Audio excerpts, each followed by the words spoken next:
Fix it up. Okay, just so the editor knows who you are, can you just tell me your full name and your and where you're born? Shavon Lewis, and I was born in East Palo Alto, California. And how do you spell your first name? SHY, V like Victor, ONNE. Do I need to look in the camera? Anywhere over here is fine. Okay. It's fine. The So should I look at you when I'm asking the question? Yeah. Just okay. Look at me and we'll like a conversation. Okay. So how are you related to David Lewis? He's my father. Mm-hmm. And are you the oldest, the youngest, or where are you at in this? I'm like middle, almost youngest. I have 2 older brothers and then me. Cool. Okay, let's wait till that ring goes away. Answer the... Okay. What's your earliest memories of your dad? Do you have any early memories? Early memories? Well, he was in prison like most of my childhood, so I don't quite remember the first time I met him. But like I can recall the time when we went on a field trip and he accompanied me on the field trip as a chaperone.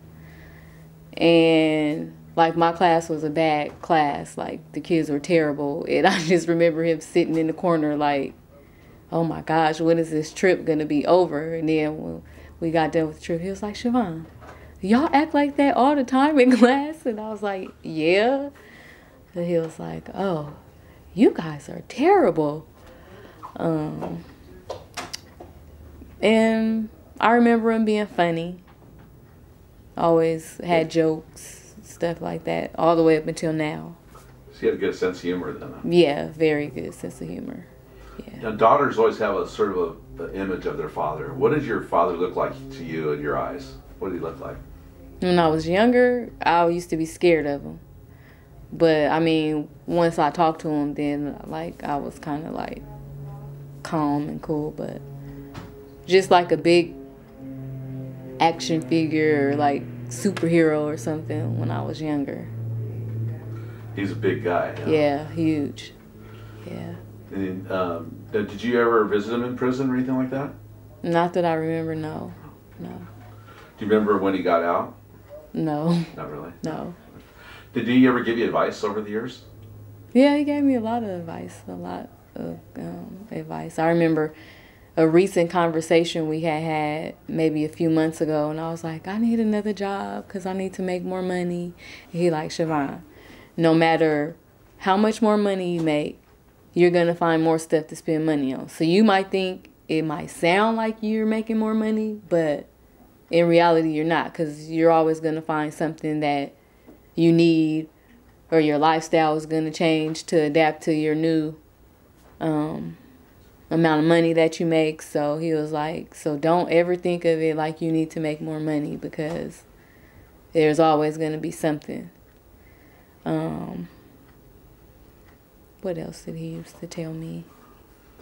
I can't really think of anything off the top of my head. Like, we talk like at least twice a week, if not more. My mom that raised me, which was like my adoptive parent, she just passed away in February. So like he would call me every day to check on me, and he would tell my sisters how he was so worried about me, and you know, he wanted to make sure that I was okay. So he would call me like every day during that time period. Now they say that we get some of our values from our mom and our dad. You know, and what values do you think you got from David Lewis?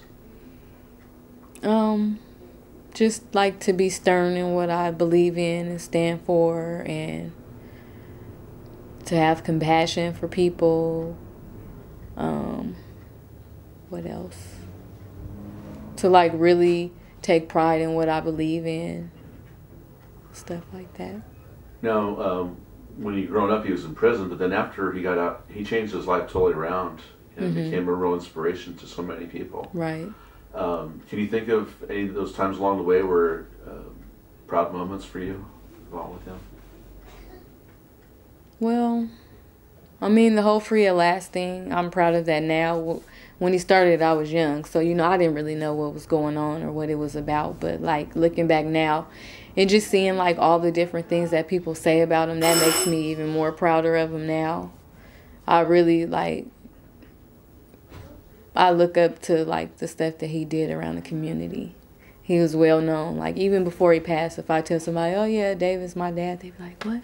That's your dad?" Then they'd be like, "You look just like him," stuff like that. So yeah, I would say like the stuff that he did around the community like really makes me proud. And then just knowing that a lot of people knew him and respected him. If you were going to describe him in just a couple words, what words would come to your mind, do you think?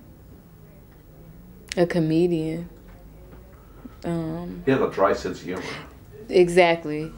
Yeah, a very dry sense of humor. That and like just somebody that really takes care of their business well. So he, I mean, he really became a role model for a lot of people in the way that showing that change is possible. Right. Yeah. The your relationship got closer to him after your stepmother passed away. Well, we've always been close. Like probably like from the time I was 17 on up, we were pretty close. But yeah, we did get a lot closer after my mom passed away. How do you think he is going to be remembered?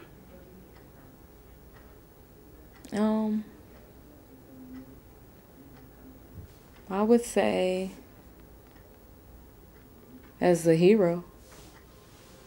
He saved a lot of people's lives, so I think he would be remembered as a hero. That's pretty cool to have a father as a hero in a way. Yeah, it is. Yeah.